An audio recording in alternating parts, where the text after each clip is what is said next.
All right. I believe we are live now, or approaching it. The little button just went yellow. Yes. All right. So we're back with our coverage of E3 2016 in whatever way we can because Nintendo's barely there. I'm Neil Ronahan. With me is Carmine Red, and we're joined by a guest for this half hour, whatever. Lewis Pugh. Hello. This is me. So Lewis, your company is it Lou Vision? Is that your company? It's officially illusion, but I'll take any. Okay. I'm happy for anyone to set in any way they feel. And you're working on Twisted Fusion, which was a Kickstarter success. Was that last year or the year before that? Technically, the year before. Okay, all right. Yeah. So, but I believe now you're getting closer to the end of development. Yeah, very close. In fact, it's done. Woo. Yay! Yeah. Wii U version 2, right? I'm a backer actually, so full disclosure, I've been like following the feed and everything. That's where. Oh wait, I'm just a little. I'm also a little mixed up because like you've actually put out or worked on like in collaboration with a couple other Wii U games, right? Like, yeah. Before this one, or on the way. Well, there's one that I kind of done hands-on work on, which was the game which is Block Drop Cross Twisted Fusion, which was meant to be this weird stopgap between the game launching, but came out quite a long time before the proper game launched. So that game I actually made myself. There's been some collaboration work, which has been mostly just like some character swaps here and there, when the Kickstarter was a thing, when like funding was happening, as it were. I reached out to a few projects. One of them was Red Goddess, which I don't think that game's actually hit the Wii U yet, or maybe it's not going to. But it hit other platforms, and Cora is in that, and her character, or their character Divine, is in Twisted Fusion. Nice. Now looking at Red Goddess, because I feel like I think there might have been talk of a Wii U version, but I think it might not have came through. It looks like it did come out on PS4 and PC. Yeah, it definitely came out on Steam because I've played it on there, and I remember the original pitch saying it will come to Wii U. I think at some point they decided to drop that. Maybe it wasn't official. Maybe it's just that it just stopped getting spoke about at some point. But either way, it's a cool game. Official word: it's delayed. But just a Google search says that was an update from almost a year ago. Disclosure on that, I'm a backer of that game too. I sort of go hog wild on Kickstarter.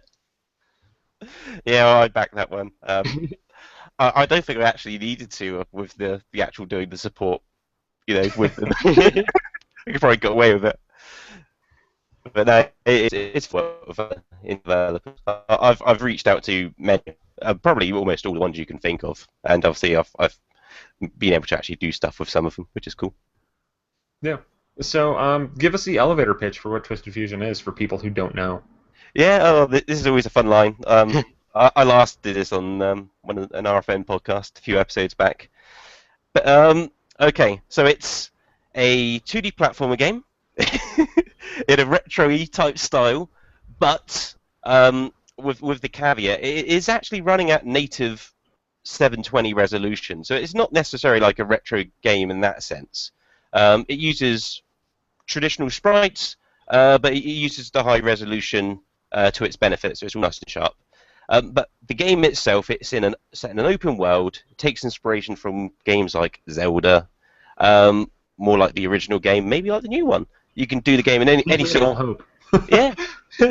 You can tackle the game in any order you want. You can get the items in any order you want, which is a nice little token from A Link Between Worlds or the shop. Just buy what you need, go where you need. But you can also play it local multiplayer up to 5 people. There's a whole monster raising and battling element in there. So it gives you reason to fight enemies because you can find eggs and raise them, send them in battle towers. There's a lot of weird stuff going on, and in terms of it is a Wii U game, and it is an exclusive Wii U game, so it uses some cool Wii U features like the gamepad stuff.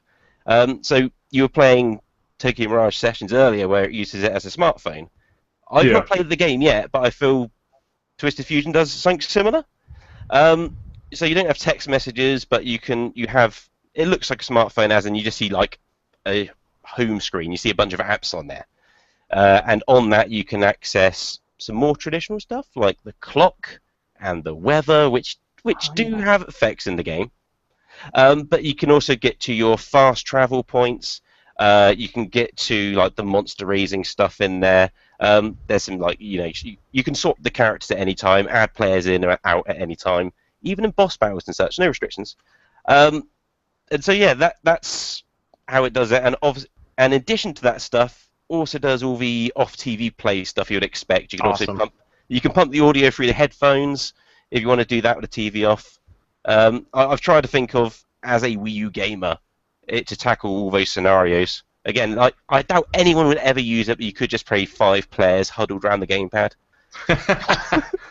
I don't know why you would, but you can.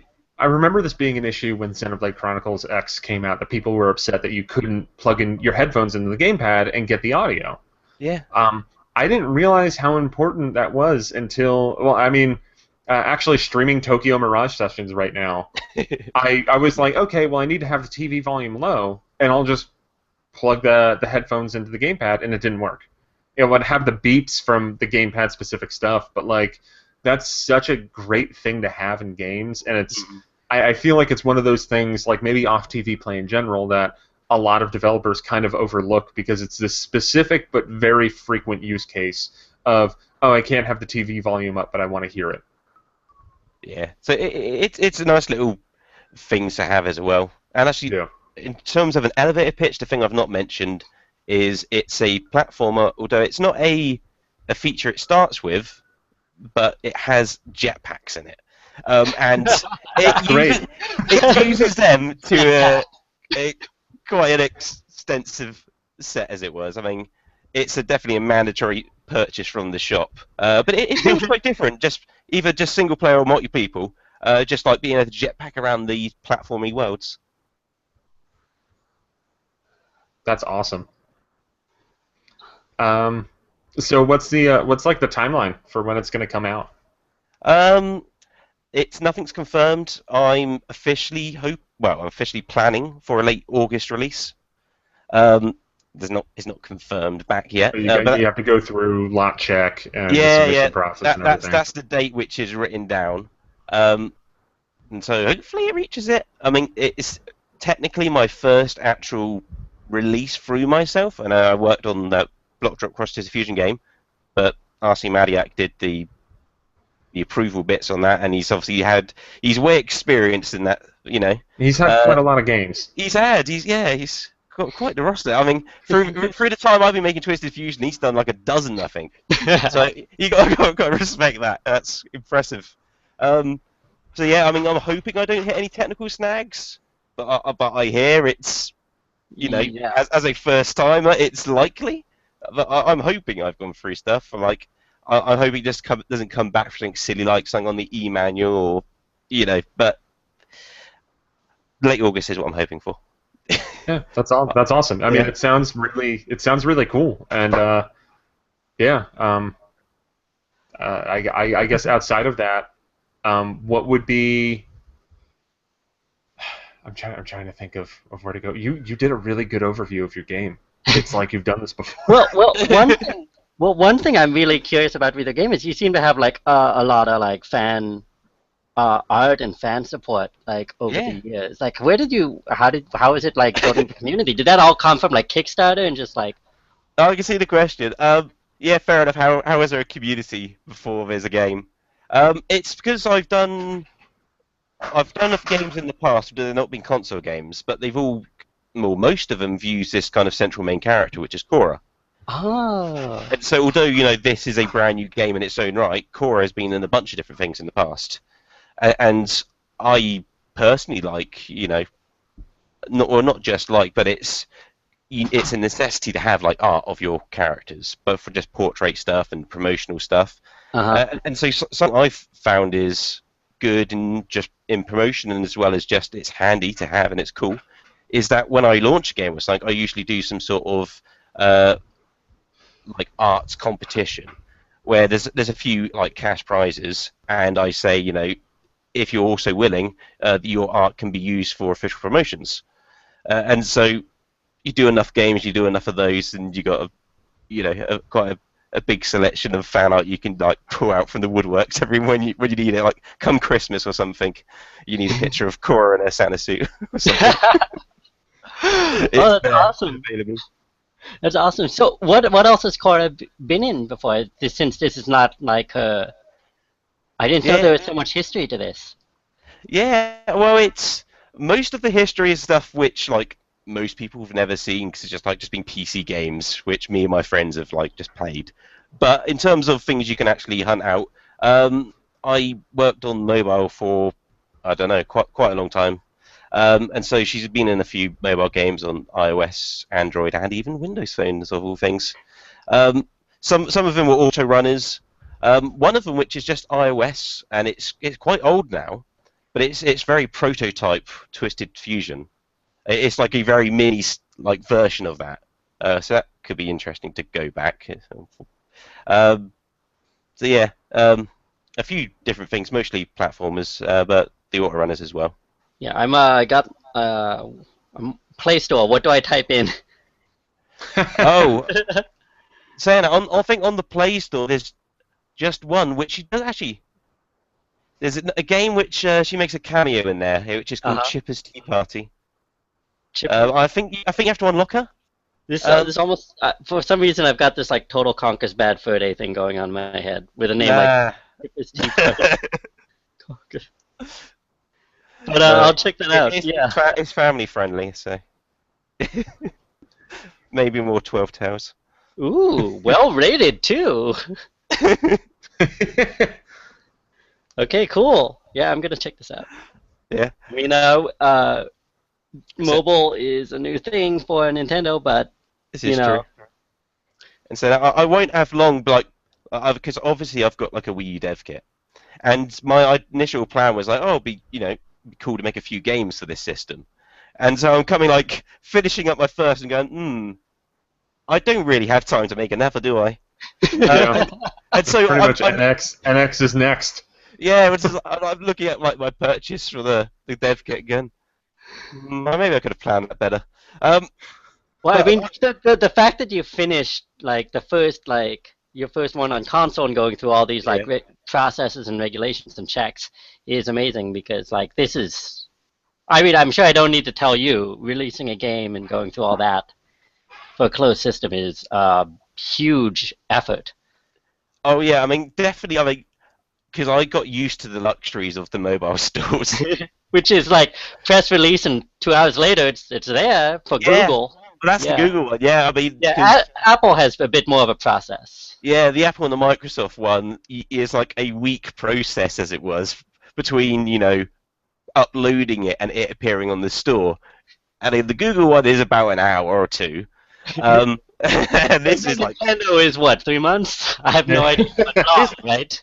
Well, no, there's a several-month process between like uploading it and releasing it, as well. But before that, there's like loads of other stuff, and obviously having a physical kit which you can't just buy from a store, with loads of lots of legal things around it as well. I've only dealt with Nintendo on that side, so I can't compare them to like Microsoft or Sony. I know. I think that from what I've heard from other indie developers, I think like Microsoft, Sony, and Nintendo all kind of have their issues. And I mean, it's a process on all three of those platforms, and I think every now and then there's like overs to like make it less of a big process. Which is, I mean, back in the WiiWare days, you need to have an office in order to receive a dev kit. Which the way that like indie development was going even then was ridiculous. Yeah, I've definitely, because I did look into it back then, and if that wasn't a restriction, I mean, there probably would have been a Twisted Fusion on the Wii, opposed to the Wii U. I'm excited either way of the opportunity. It was great. I mean, and the other thing is, I mean, this is using the Nintendo Web Framework, Oh, okay. which the only other games, I mean, I only know of a few games which actually use it, and they seem to be more, unless I'm missing of some obvious titles, they're all like more puzzly type things. Yeah, like Mario versus Donkey Kong, I believe Yeah, uses it. I and they're think mostly like even single Box screen Boy. type things. I think Oh, Box really? Boy might be on what framework, but I'm not. Don't 100% quote me on that. But I'm also not sure whether some of the construct. I don't know how Construct 2 does their Wii U support, but that might also be on the web framework. So I suspect there's a couple engines that go through the web framework. Yeah, there's definitely a few. Actually, yeah, there's no reason why I can't say. The game's actually made in Construct 2. It initially it jumped a few engines. This was pre-Kickstarter. It landed up in Construct 2 because it did run quite smoothly. But I think it's strange that I've not seen much more games which use it. They unless I'm missing a bunch, they seem to there be on is Unity. looks like a list of about 20. That there's a Wikipedia page for it. RC Maniacs games, Black Rock Cross Twisted Fusion, Elliot Quest, Gaia Breaker, Get Was Close, Is I've It'll Gotta Do? Run, Mario vs. Donkey Kong, Oh, Plenty of Fishies, Super Robo Mouse, and then a couple applications use it too, like Netflix, We Street U, Crunchyroll, and Amazon Video. Yeah, that's me. I mean, it seems strange because I mean, Twisted Fusion is at least as platformers go, it's pretty huge. Yeah. But that's why I'm not sure. I like not even seen like more some medium-sized games use the web framework. It's capable of it. Yeah, that's what I mean. It is kind of surprising to hear you say that you use web framework because, yeah, I mean you're right. Like everything's it's very simple, and it's kind of cool that I guess you were able to take something that people might not have assumed could support a game like you're making, and you made a game. Yeah, I mean, and it uses the two screens in different ways. You can have multiplayer going on at the same time. Yeah. And it is a big world. I mean, it's split up into segments and such, but yeah, it's 2D Fully games. featured. It's a big one. Yeah, that's a fully featured game, and I always suspected, like with no reason, but that like web framework. I mean, I'm sure there's limitations to everything, but that maybe web framework had like these things preventing it from like doing these like big features that you have in your game. All I know is that I hope that like Nintendo continues, like the NX has something like web framework or the next version of it. Because how does that work at web framework? You're not in HTML5, are you, or what? Well, How exactly is that? I can talk about the web framework in terms of Oh. what I knew about it before I joined the club, which is it's a platform which is it is HTML5 and Java, or JavaScript I should say, and so there are also a bunch of like platforms which can sit above it, like Construct 2, which can pump out HTML5 code, and lots of these other like graphical interface builders, and so yeah, it's just run as the name suggests. And it's the reason why I think it's good because I have done traditional programming in the past. Ironically, some of that stuff was the early mobile stuff before there was a huge scene around it. But it is really nice to have a graphical thing to make your game in. Especially when it comes to designing levels and such, and you can just test things out and build the game and see how it plays and rinse and repeat. But yeah, I mean, if I was making this game in the traditional method, although it's taken me a very long time now, it would take me considerably amount of time just with the one developer. I would have been able to get it out before the system swapped to the next one. But yeah, in the question or the thought around will the successor support web framework? I mean, personally, I hope so because it would be cool just to do like a deluxe version.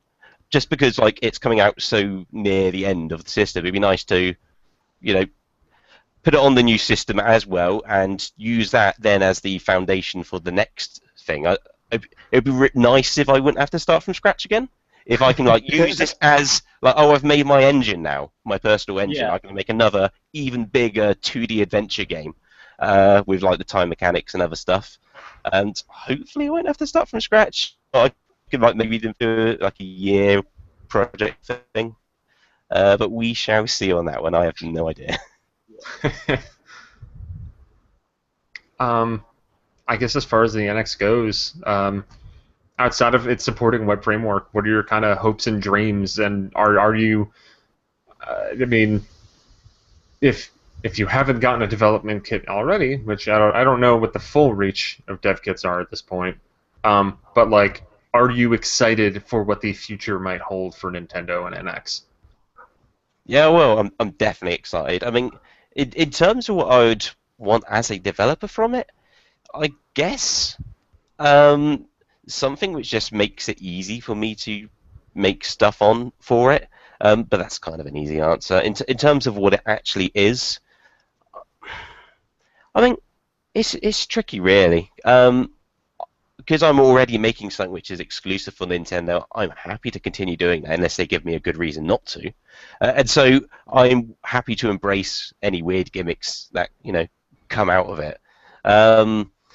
It's a strange one. I'm not sure what it's going to be, to be honest. I mean, the closest I can think of is what is the mostly rumored thing, which is it's going to be some sort of platform. It adapts for TVs or mobiles, and however that would work. And so maybe as a developer, I would be making a game through like a set of, I don't know, like, okay, at graphics level 5, game looks like this. Graphics level 10, game can look like this. In resolutions, it will scale.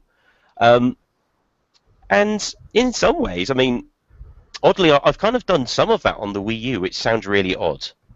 And this would be cool because, I mean, on Twisted Fusion, the game looks different on the TV and on the gamepad, and that's done deliberately, as in it runs in quotes pixel perfect mode on the TV and on the gamepad separately.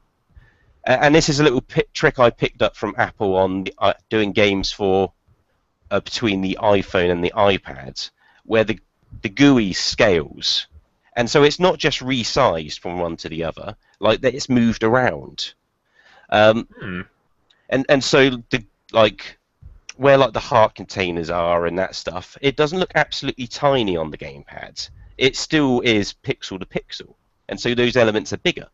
And when you're talking to someone, their portraits compared to the TV are much bigger on the gamepad. But it's just because it's using these same assets on both.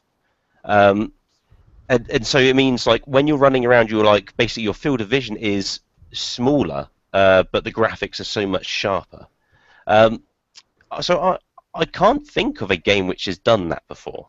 I'm sure it must have. But that's something that I've learnt from mobile, and maybe it's something which may come in handy in the future if we're going to get some sort of system where a game is expected to run on both a portable and a full console. You're going to have to adapt certain things and not just just get the screen to shrink down or blow up accordingly. Cool. Carmine, do you have anything else to ask? Well, just the whole Kickstarter process. Everyone, like, whenever you read about it, people say, "Oh, it's like exhausting." Like by the end of it, they're exhausted. How was it for you?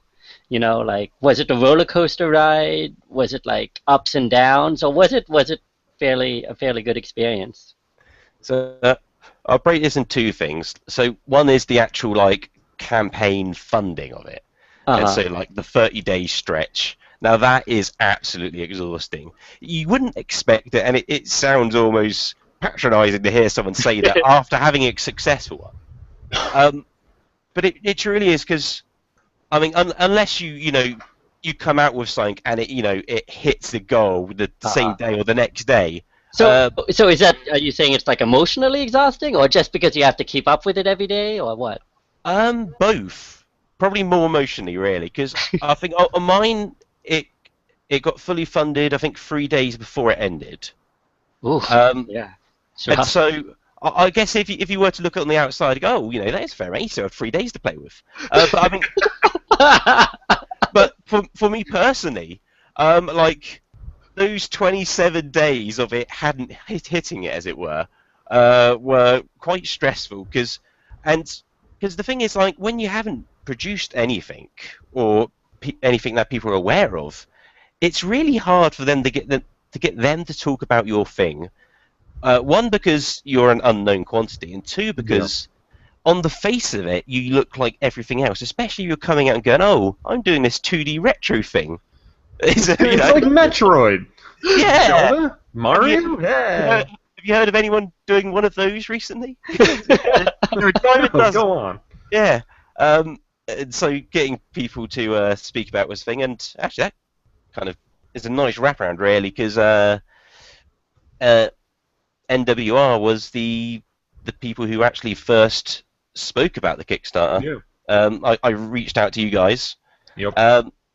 Because I'm a big fan of your work. I listen to the podcast every week, and I go to the site as often as I can. And so it made sense. I mean, and a lot of the decisions in this were kind of just as a person, I would like to do this. Opposed to, I mean, if I was to sit back and put my business cap on, I probably wouldn't be making this game for the Wii U. I mean, if I was, it probably wouldn't be exclusive. Yeah. And so I probably would have done some things differently there. But I mean, I knew it was going to be a big challenge. It was going to be exhausting, and I would have to dedicate a huge amount of time.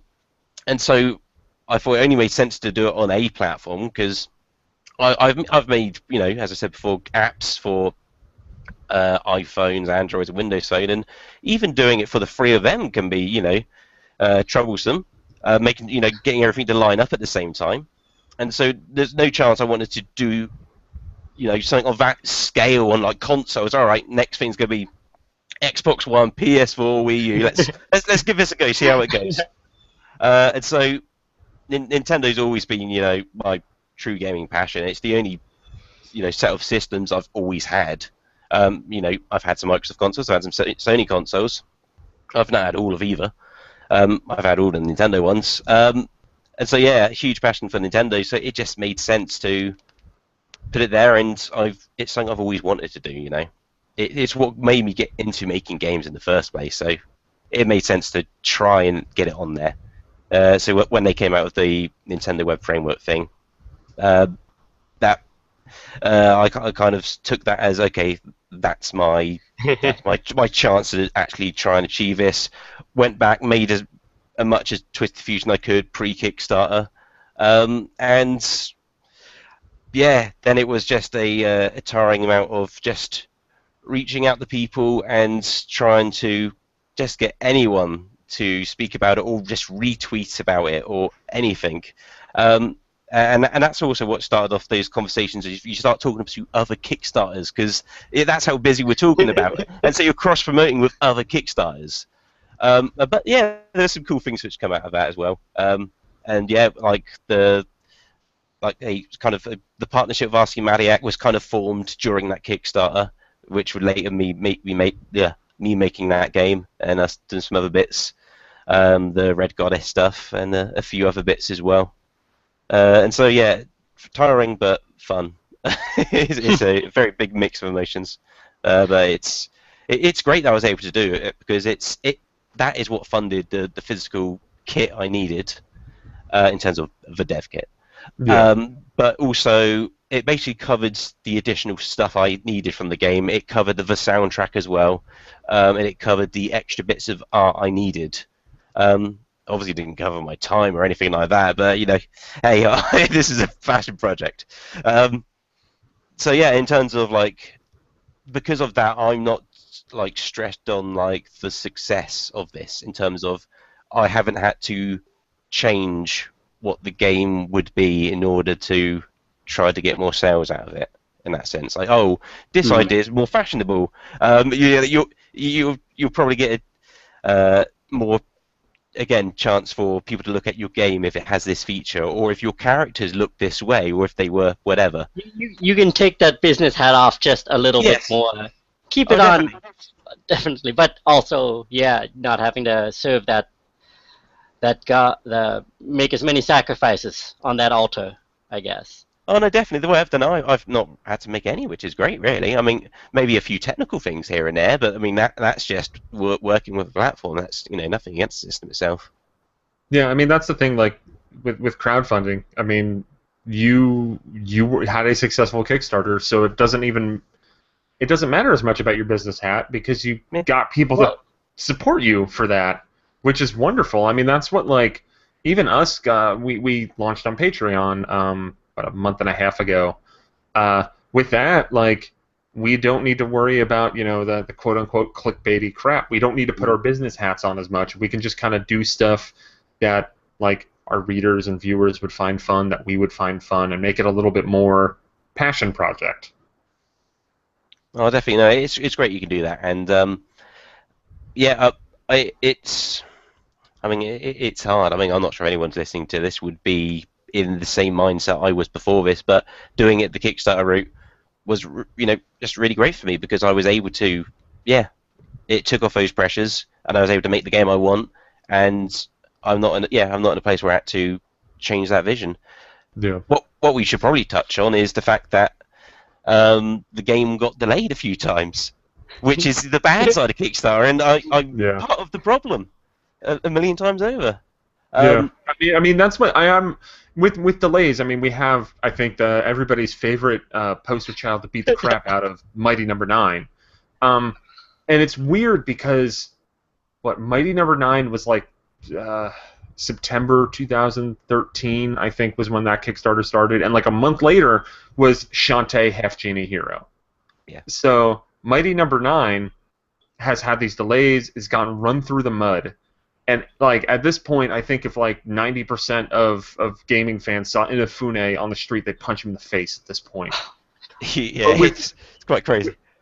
With Shantae Half Genie Hero, it's been delayed just as much, if not more, because it's not going to come. I think that's late summer is right now the window for that. But somehow Way Forward has been really good with communicating what's going on with the game throughout its development. And it's just like that's the really clear example, but I see that a lot where Mighty Number 9, I think how vocal they were about it's going to be this date and then it got delayed. It's going to be this date and then it got delayed. That's what killed them. Whereas, I mean, in your case, I don't know if there's like a sect of people like your backers that are just like, damn it, and like cursing your name whenever you have a delay. But like if you communicate it and you're like, hey, like I was hoping it would be done last summer, but it took longer than I expected. Most people are going to be understanding of that if you communicate it effectively. Yeah, I've been pleasantly surprised that, despite the game having big delay, because short story, if you didn't know, it was, got to think of the, so March 2014 was when the Kickstarter came out, and at the time I was saying it would be done by the end of the year, so December of 2014. Yeah. And so we're now a year and a half. It'll be closing in on 2 years by the time it comes out. Yeah, and so that's a considerable delay from that point. And so when it was nearing that end of the year, and I was like, nah, this isn't going to get finished. But the odd thing then, I mean, structurally the game was pretty much there, which is the weird thing about it. It's just taken so much to everything around it. It was so kind of like the big open world, but with nothing in it apart from the dungeons. And so at that point there was another release date, but after that point I didn't set more release dates. So as I say, it needs work. I will try to do as regular updates as I can in terms of on a Kickstarter. I'll give a post saying what's new, what I've been working on, but I won't be actually saying it months, so not to get down that rabbit hole again. But yeah, in terms of people go, and it's completely validated people, who actually placed money and saying, "Where's the game?" But most of the time, they've been very supportive.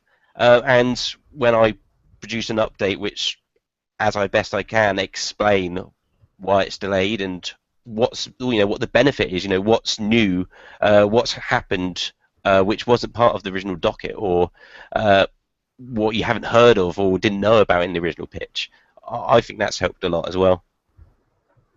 Yeah, I almost feel like, I mean, yes, it makes sense that like you back something on Kickstarter and you want it to deliver on like the date and you're expecting a certain time, especially because it's your money, which is a total different thing from just waiting for a game.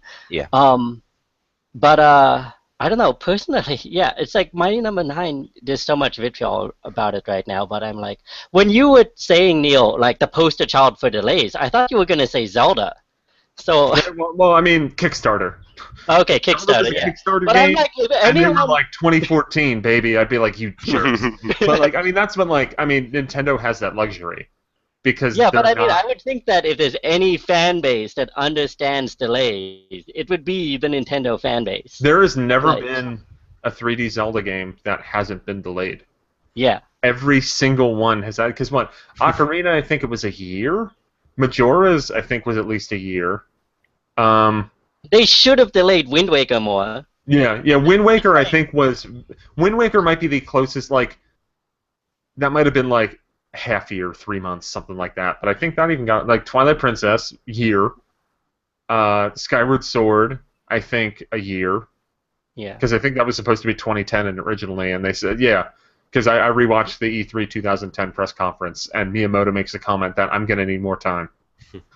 And then here we are with Zelda on Wii U. That I think that was initially. It What, was 20. I think 2015 was no window in 2015 initially. It was just 2015, which I remember that led to people being like, maybe it's going to be in the spring, because that was never going to happen. Yeah. So I mean, yeah, I understand. Like, I mean, obviously, if I put money on a Kickstarter, I wanted to do it. But at the same time, I'm like, games get delayed, and we should know this by now. And there's a lot of stuff you don't see coming down the pipe. So Yeah, definitely, and a lot of it was quite the surprise to me. I mean, part of it was just actually knowing that people had pledged for it in advance. I had a very different mindset in terms of saying, right, the game's finished. Because previously I'd done that probably way before I should have on previous games. Like whether it's just especially like if it's a free phone app or if it's like a pound phone app or something. I get to the point where you go, okay, the game's done. It's got all the features and that I wanted. I've given it a play for it. It worked. But you don't necessarily go through that rigorous testing or just going back and forth and going, is it hitting the marks in terms of is it a fun enough game loop here? But with this game, knowing that it's a weird situation, knowing that people have paid for it in advance. Because I don't need any cash coming in through sales to support myself or support the investment in this. What I want out of this is for it to be a good game, basically, and it to be well received. That obviously is here to be seen. We shall see when it drops. Yeah. That's what I'm wanting out of this, and what, in my opinion, at least, why I've delayed it several times, because it's going to be, and I've the realization that it's probably my only title for the Wii U. I kind of want its legacy to be remembered favourably, at least. Yeah. No, I mean, and then, I mean, it's tough, especially with a system like the Wii U, that like it isn't the market leader, clearly.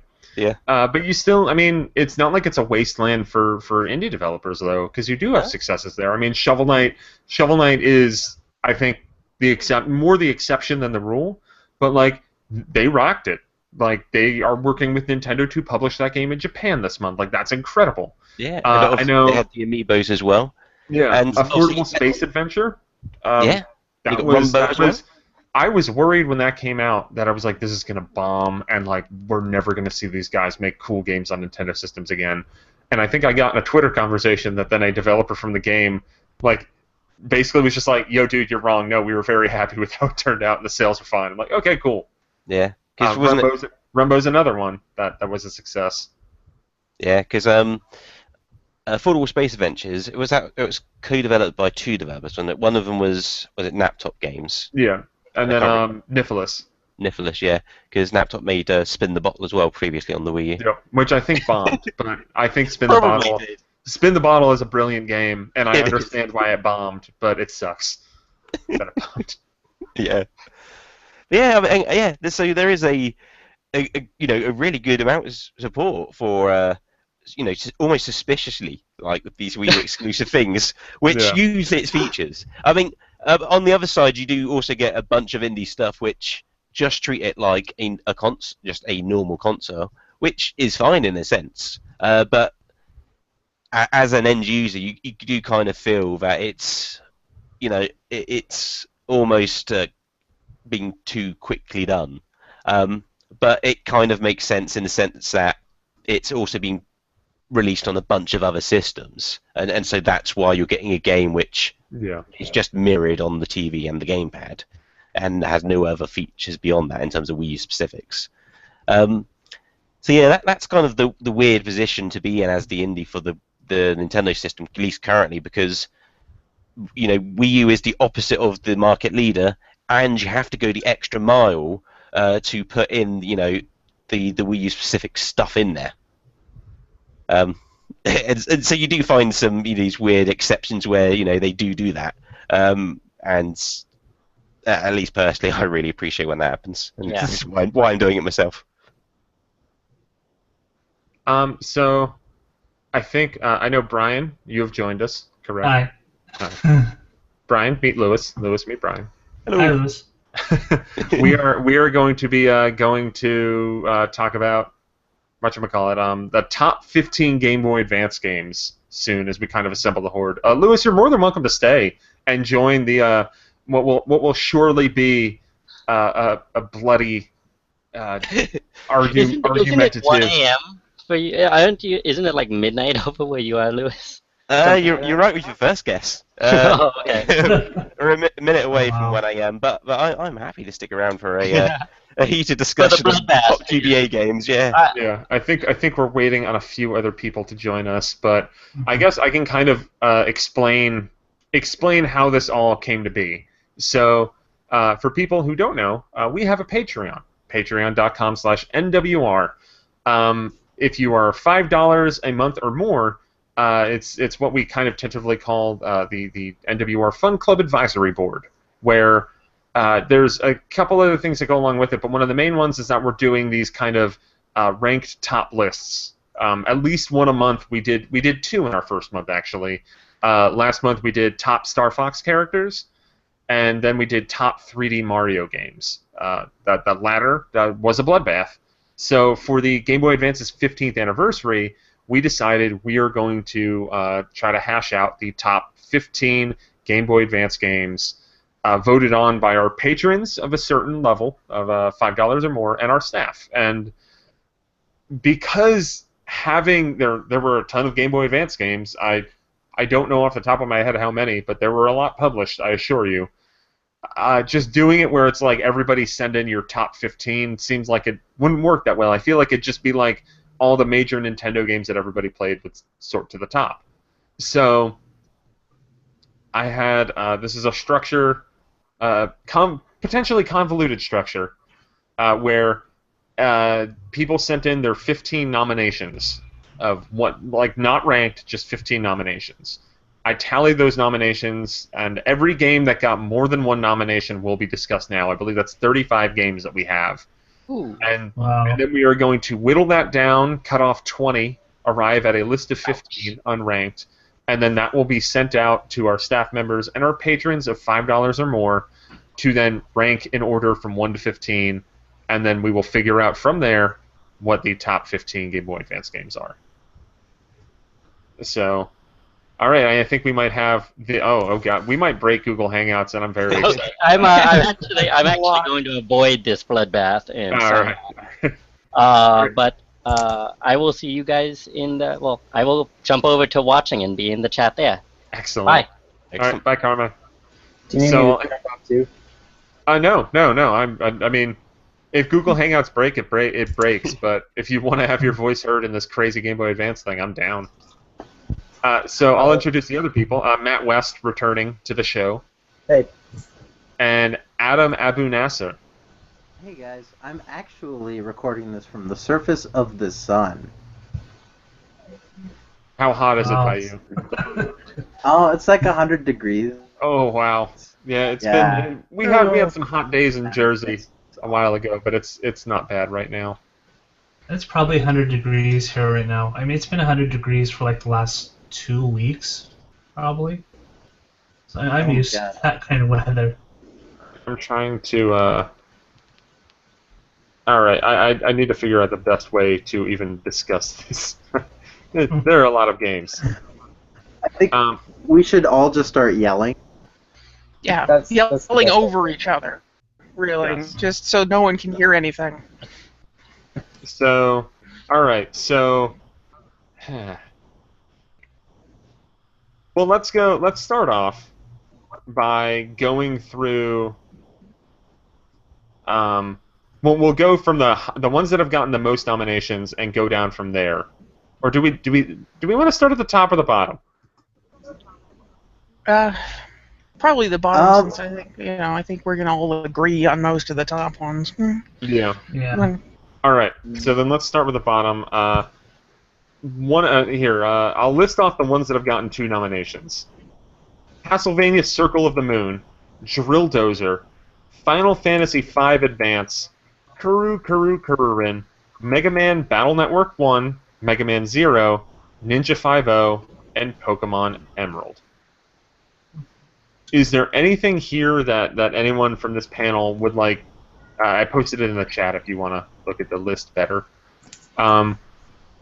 There's nothing here that I'm really that attached to be honest. Well, maybe Drill Dozer. I think Drill Dozer definitely needs a discussion around it. That's an awesome game. I don't think I'll win any fight here, but I had a particular interest with Kururin because when I had an import GBA, that was one of the games I had with it, and it was a game which you don't need any understanding of Japanese to play. That's actually like a new 2016 release for us in America too. Oh, excellent. That's what it was for me. Like I was one of the people who put it on my list, and it's based on what I played on the Virtual Console on Wii U, and it's simple but really addictive. It's a great little game, and I understood when I put it on there. It didn't have much chance of making the finalist. I just thought I had to put it on there. And I realized I didn't introduce you, JP. Welcome to the show, JP. Hello. There's so many people on the Google Hangout list. Yeah, I mean you introduced Matt, and then you didn't introduce anybody else. No, I introduced Adam. Oh yeah, you did, and that's when you stopped. Yeah, right. Yeah. Who else? No, I just it's all weird. If you introduce people, we're gonna go through the whole hour just introducing people. Adam, are you raising your hand? Yes, I'm raising my hand. Okay, Adam. What would you like to say? The Mega Man Battle Network games are masterpieces. At least the first 3. The second 3 are not. But 1, 2, and 3 are great. 3's the best one, but 3 didn't make the list, which is really weird. 3. I think you were the only person to nominate 3. But who the fuck voted for 1 and 2? Have they not played 3? Because 1 and 2 are very bad compared to 3. I'll air dirty laundry. I don't give a shit. Nathan Mustafa. He nominated Battle Network 1, Battle Network 2. I have to look in the list. I don't know, because I just have initials. It's a risk you run with a series with as many entries on the platform as that one, that you're going to split votes just between the different entries. Yeah, but it's weird when there's only one good one. Like, there's only one that deserves to be in a Hall of Fame, and the rest of them are like... Well, okay, so... I'm willing to allow this. Do we want to take off Battle Network 1 and 2 and put Battle Network 3? I would be okay with that. Have you guys ever played any of them? I've played the crappy DS ones. Star Force. I have not played. Those are awful. When it comes to Mega Man, I've played the SNES X games and the mainline series, and that's about it. I only played, of the Battle Network game, I only played the second one, so... The second one is the one where they just, start swearing for some reason. There's, really mild swears in it, halfway through. It's weird. But the Battle Network series, they're not Mega Man games, at all. You're this little kid, and you run around the world, and everyone plugs, their cell phones into things, and then controls little dudes inside. And spoilers for this very old game, for some reason, the main character's little dude that he plugs in is Mega Man, but is also his dead twin. Yeah, that sounds like okay. something Capcom would make. Yeah, but once you're in the computer world, you have random encounters, and your random encounters, the enemies are on a 3x3 grid, and you're on a 3x3 grid, and you can move around and avoid their attacks, and then attack them, and you can like damage their grid so that they have less room to move around in and stuff. And it's really well done. You have your normal blaster, which is kind of weak, and you can charge it, or you can send a handful of special attacks through like your deck, they call it. Or your folder or something, I don't remember. But those special attacks, you can only send, your hand has like 5, and you can only send them if they match. If they're either the same attack or have the same letter on them, and each one has like a different letter. So it gets pretty deep. And the third one, I guess, it was the most flushed out one. And then in the fourth one, they like redid the sprite design and stuff. But they're super anime and like fun. I don't know. I really love those games. So I think I'm totally fine with leaving taking off 1 and 2, and having Battle Network 3 as like we'll leave it on there and kind of that I don't. I'll be honest. I think you'll have a very hard time getting that onto the final 15. Hey, Neil, but I think it's mean. fine. I'm very mean. There were some shitty games on that list. I'll take my chances. All right. I think I actually nominated Final Fantasy V Advance. Did anybody else play that version? Yes, I beat it. It's real it's good. The best version. Yeah, It's the and best I think version of that game. And I think my thing is why I think I'd kind of fight for this more over Final Fantasy IV Advance and Final Fantasy VI Advance, both of which are very good versions of those games as well, is that this is kind of like, this is the pinnacle, or even really the only good release of Final Fantasy V in the West. Pretty much. It was just that or the PS1 one that was... Yeah. I played the PS1 version. That has some of the worst translation I've ever seen. And the load times are terrible on that as well. Oh, yeah. Yeah, the load times of those ports. Oh, yeah. Yeah, I would defend that version because it's the best version you're going to get of that game. I mean, you can always point to the Steam version too, but I've never liked the graphics on those Steam re-releases. So. Yeah. I mean, this is a game I'd always meant to play. I'd always wanted to play Final Fantasy V, and this was the way to do it. And this is one I'm hoping will come to the Virtual Console at some point, because this is the version I'd like to play, but I haven't, so I don't have much to add here. Yeah. I mean, I think, like, I don't know. I'm just looking at the rest of the list, which I'll post, like, just for the people that don't, because I know, like, Lewis, you have not seen this at all, but these are the other games that have gotten more than 2 nominations. But looking at the rest of the list, like, I don't think Final Fantasy V Advance will knock off some of the, like, I don't think it's going to beat, you know, Ruby and Sapphire, Fire Red or Leaf Green, or Golden Sun, or Advance Wars, or the Fire Emblem games. Like, I think that in a sea of re-releases and stuff, and RPGs and all that jazz, I don't think Final Fantasy V Advance will make the final 15. So the one I kept thinking was Pokemon Emerald, but if Ruby and Sapphire is on that list, then I could probably get rid of that. Even though I think it's the definitive version of those games, but I mean, okay. You could just include it with those other versions, like Ruby, Sapphire, and Emerald. Yeah, I mean, I'm actually Pokemon Ruby and Sapphire. It's the only generation I've never played. What? You didn't even grab like Omega Ruby or Alpha Sapphire? No, I've thought about it, but I was kind of like Pokemon'd out when they came out, and like I needed a break. Me too, but I still grabbed it. So, okay, so I guess Emerald isn't different enough from Ruby and Sapphire that if we were to just include that as one 3-headed entity, that would be fine. Yeah, it's still pretty much the same thing. Okay, so we'll take off Emerald and include Emerald. Post-game, and that's it. Okay. Mega Man Zero, anybody feel passionately about that? Nope. No. All right, take it off Mega Man Zero. Has anybody in this group played Ninja 5.0? I want to. So do No, I. I would love to play Ninja 5.0. never even heard of it, but the fact that it got 2 nominations, like, and I've never heard of it, makes me want to play it. I don't know. That's another one that I'm hoping hits the virtual console, especially since Konami still seems to be putting stuff up there, that there's maybe a chance, but Yeah. I have not played it to this day. I feel like this might kind of fall into a Final Fantasy V Advanced thing of not enough people have played it. Yeah. And Yeah. we don't have it's like someone you- here to fight for it. I mean, it seems like everybody who's ever played it loves it, but there aren't enough of those people to really push over the edge. Yeah. And outside of well, I guess Lewis and JP, you guys both are in favor of Kuru. I like it. I realized when I put it on my list it didn't have much of a shot, but I put it on there because it's one of my 15 favorite Game Boy Advance games. Yeah, I think it's worth a shot. It's definitely a very cool and quirky game, and it's surprisingly original as well. Yeah. There was Yeah. recently a game on Xbox. Can't remember what it's Roundabout? called. That's the one, Roundabout, where you're in a limousine. Roundabout. Although I apart have from that, there's not much else, is there?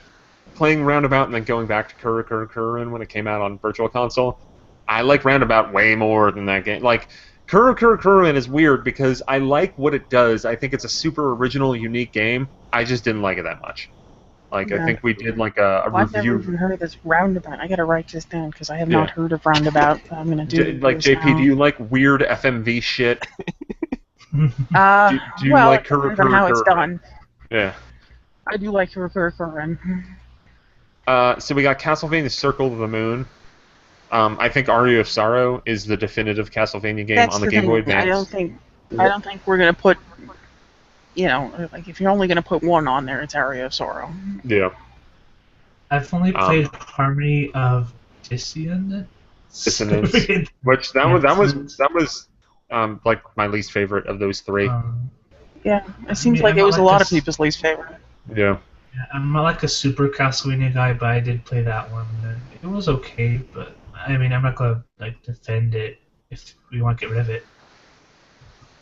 All right, let's take off Circle of the Moon. So we have from that initial group of like 8 games, it's now Mega Man Battle Network 3, Dual Dozer, and Kuru, and we'll stay alive for now.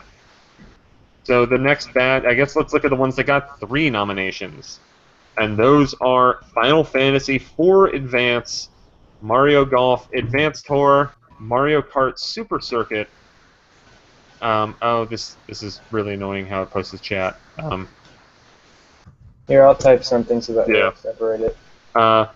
So Final Fantasy IV Advance, Mario Golf Advance Tour, Mario Kart Super Circuit, Mega Man Battle Network 2, which is actually now off, and Tony Hawk's Pro Skater 2. Yeah. The only one of those I've ever played is Mega Man Battle Network 2. So I'm out. Which is already that is already removed because Yeah, 1 yeah. and 2 were sacrificed for 3's survival. So I'm out this round, I guess. I don't like Mario Kart Super Circuit. I think it's the worst Mario Kart game. I Oh, agree. yeah, I have played I that agree game. with that. Fuck I that like game. that one. I mean, Yeah, it was great at the time, but I don't think it's aged particularly well. Yeah. Yeah. I mean, it's the Super Nintendo game on a portable. Like that's It's a worse version of the Super Nintendo game. Yeah. Yep. all right. I'm axing that. Tony Hawk's Pro Skater 2 is probably the best launch game for the Game Boy Yeah. Advance. Which isn't saying a whole lot, but it's probably true. Yeah. Talking about games which are fun at the time but haven't aged very well. Yeah. I've yeah. not got Yeah. back to Tony Hawk 2 on the GBA, but I can't imagine it has. But I remember having great fun with it at the time. Everybody raved about how amazing it was that they ported it that effectively to the system. Like that, Yeah. it was a surprise, I think. I remember it being very good. Yeah. I actually when I was up at Vicarious Visions for the something with the new Skylanders game last year, I talked to someone who he's been with Vicarious Visions for like 15 years. His first job was he got there and they showed him their Game Boy Advance version of Tony Hawk 2, and like this was it was a young developer, had a background in skateboarding. And they showed him that version of Tony Hawk 2 on Game Boy Advance, and he was like, "This is terrible." and his first job when he got there was to make that game workable. And that's what came out, and he did it. Like, it's one of those things that it's a triumph of the limitations, but as much as I love that game, it's not making this list. It doesn't belong on the top list. 15. It was a great achievement, and you're right, it was probably the best launch game, but it's not on this list. Mario Golf Advance Tour is a really good Mario Golf game. I will say here, let me get on my soapbox for a second and say that Mario Golf Advance Tour is my favorite Game Boy Advance game. I think it is the pinnacle of Mario sports games, that the RPG mode works extremely well. I mean, I know NWR gave Mario Tennis Power Tour a 10, but I think Mario Golf Advance Tour is a significantly better game than that, and I think it works better, in my opinion. So, you think it should make the list, right?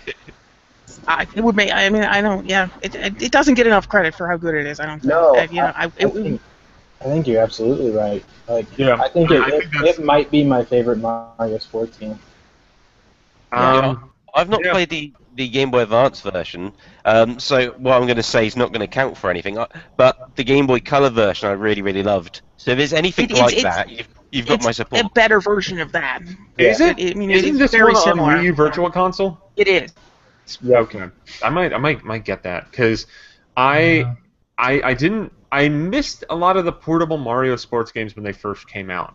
But I think it was when, like, at GameStops, like, you could get a bunch of Game Boy Advance games for dirt cheap. I got Mario Golf and Mario Tennis on Game Boy Advance and played the crap out of them. And They're just so good. I think Mario Golf Advance Tour is incredible. And It we'll build that, and its fight will come at a later date. We'll see as we whittle other games down. Like, for example, Final Fantasy IV Advance, I think, is the worst of the advanced Final Fantasy remakes. And it's the one that they did again on DS, and I think people seem to like that better. It's like 3D, and I mean, I like the PSP version better. That's the one I beat, so I mean, I'm not going to want to keep this one, but I don't think it's too bad. But it's not the best portable version, I feel. Yeah. Wait, is this the one that had the extra post game? Because I don't think 5 and 6 had extra post game. I think the one with the extra post game was the PSP one. Okay. Yeah, and I think that the DS, because there was Final Fantasy IV, they redid in 3D polygonal on DS that I think had a lot of them. Yeah. All right, so I think that's okay. The Game Boy Advance's post game was used on the PSP. Oh. Okay. I was wrong then.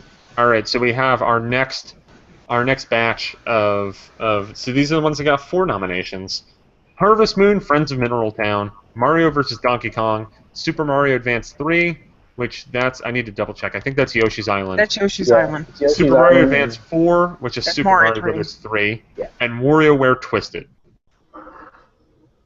I would defend Friends of Mineral Town. I think that's the best Harvest Moon that I've played. Yeah, it's one of the better ones. It's in the running. I mean, really, honestly, I think Story of Seasons, the most recent one, is probably better, but not by a whole lot. And Friends of Mineral Town, I think, is easily my favorite of the ones that came before those. But Friends of Mineral Town also on the Virtual Console on Wii U. Yes. That's what I've been thinking about picking up. Like, I have not played it, but I will not stand in the way of people supporting that game. Yeah, it's really fun. I've spent hours playing that when it came out on Virtual Console last year. It's a lot like Stardew Valley, which is pretty much borrows from Harvest Moon. Stardew Valley reminds me a lot of Friends of Mineral Town, and I really like that game because I think it's like the best version of Harvest Moon. So I would defend that one. You know, I swear that I have a Game Boy Advance. I don't know if you can even see, but I have 2 Game Boy Advances over there. But I haven't ever played any of these games either. What did the Yoshi's Island Mario Advance game have that made it good? I mean, it was the Mario 3. I mean, Mario Advance 4, Mario 3 had the e-reader levels. Yeah, which are fantastic. Yeah, if you had an e-reader. Yeah, well, or the Wii Virtual Console version. I mean, that's a weird thing to kind of to factor it in. Is that, like, the way we can play it now I think is fantastic. The way you would have played it back in the day would have just been a portable version of Super Mario Brothers 3. Yeah. Well, Super Mario Brothers 3, the Mario All-Stars version. Yeah. Yeah. Yeah, it looked nicer and it had a save feature, but Okay. yeah, it was pretty much the same game. I'm cutting Yoshi's Island unless anybody can think of why that game was better. That's the version I There played. were- I wouldn't defend it. No. It had some extra mini games or bonus levels that weren't in the original, but it was largely the same thing. Yeah. All right, let's leave Super Mario Advance 4 on for now. WarioWare Twisted, I'll fight all of you. That game's incredible. It's the best WarioWare I game have by a not long played it. shot. I would like to play it. I have not played it. Yeah, me either. Like, I think- I've got a good excuse. It never came out over here. Really? That sucks. Really? I mean, I guess if it's that or Kuru, like, it's a toss-up there. I've played obviously the original WarioWare. Absolutely love it. Never played Twisted. Heard lots of great things. But yeah, you've heard like Greg on RFN talk about it. Just something about the minerals used in the cartridge was like random. It didn't comply with European standards. Oh, wow. Yeah, so we never got it. Was Twisted the one that came out after the DS came out? Yes. Yes. That's why I've never played it. Yeah. After the DS came out, I was pretty much done buying Game Boy Advance games. So. Yeah, I played it a couple years later. Once again, on that aforementioned, GameStop started selling their Game Boy Advance games dirt cheap, and I just bought a lot of them. Yeah. And you know what's funny is that one of those games that I bought was Yoshi's Island Super Mario Advance 3, and I don't remember it having anything different.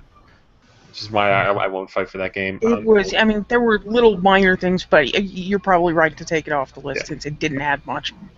Mario vs. Donkey Kong. That's the one that still followed the DK94 style. Yes, it was. It was. Yeah, it was a new Donkey Kong 94. Yeah, and it's which means it's amazing. I think it's very good. I don't think it's as good as DK94, I but think I I think agree it's a with you very there. good. I think it's a very good Game Boy Advance game. Do we think that it makes a list of top 15 though? I think it has a shot. Yeah, I think it's too early to write it off now. Though we are starting to get to the point where this is going to get a lot harder. Yeah. All right, so I will put these are the ones that have gotten 6 and 5 nominations: Advance Wars 2, Castlevania Aria of Sorrow, Pokemon Ruby Sapphire and Emerald, Final Fantasy VI Advance, the first Fire Emblem, and Golden Sun: The Lost Age. I think Advance Wars 2, no. The first one was amazing because it wasn't hard until like a couple levels in, but the second one was hard right away. So The second's good, man. Yeah, No, it the was second way here. too hard. I couldn't even beat like the first level. I just went back and played like the first 5 levels of the first one again. Fair enough. It was ridiculously hard, but I mean, I did do the campaign, but most of the gameplay time in any Advance Wars games, at least for me, goes into the multiplayer. And just Mr. Friends over here. The great thing about the multiplayer in that game, though, is you could just pass the system between people. You didn't need a link cable or multiple systems or anything. You could just play. That's one of the few Game Boy Advance games I've spent significant time in the multiplayer just because it works that way. Well, the first one you could pass back and forth as well. You could. I think all of them. I think have had that. At least they both all the have Game it. Boy Advance ones. It's just that's the reason why I think 2's better than 1 is just because it's just expanded on in terms of the amount of units and the balancing. And so in terms of if I was going to pick one to play multiplayer with, it would be the second one. And I think in terms of the series, I think 2's a good balance in terms when they get further down and they do dual strike, something, and further on they seem that's the one. Yeah, they seem to start adding a few too many layers on top in terms of, and like the super powers seem to get too powerful, at least in my opinion. But Advance Wars 2 completely agree. I mean, Yeah, that's like, I mean, we're getting into like deep Advance Wars talk. I think that's a big part of the reason why we haven't seen another one. Because Days of Ruin, I forget why I still. Oh, okay. Yeah, I was doing research on intelligent systems like a month or two ago, and I came across an interview from right before Days of Ruin where it's the development team talking about like the reason why that's a drastically different art style is that like they made Advance Wars 1, 2, and the first DS one, and we're kind of just like all we can do is make more of the same. And I think that's reflected in how those games were. Is that like that first Advance Wars game is incredible, and then it's just like, all right, we made like almost a perfect game. What do we do? And the second one, it was just let's make it really hard. Like, Yeah, they definitely were. It had some good sequels. units. Like some of the units that the second one introduced, I think I wouldn't want to play without them. Like going back to the first one is harder because of it. yeah. It is a harder game, but as someone who's experienced with the series and that kind of gameplay, I kind of appreciate that. I've been going through Advance Wars 2 lately on the Virtual Console and really loving it, and that's why that was the one I put on my list. I didn't put the first one, I put the second one because I think the second is just a better game. And see, the only reason I'd fight against it, like a lot of these I haven't played, so I won't fight against them, but Advance Wars 2, I couldn't play, which I think that's a detriment. Get good. I couldn't get good, okay? You know what I did? I got a different game, and I played that instead. It was probably a Mega Man Battle Network game. I think, judging by the tenor of this conversation, I think Advance Wars 2 stays on for now. And that's fine. I don't know that both should be on there. I think there should be one to represent the series. Yeah, I think they're too similar for both to be on there. Yeah, definitely. But that's my argument against 2.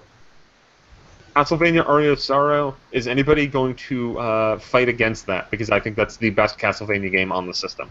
I think it should stay. I think it's the best Castlevania game of the 6 on the Nintendo handhelds in that like 3-year span or however quickly it seemed to come out. I think I might agree with that. All the time. Yeah, I think I think Dawn of Sorrow is very good. I think Order of Ecclesia is very good. But Dawn of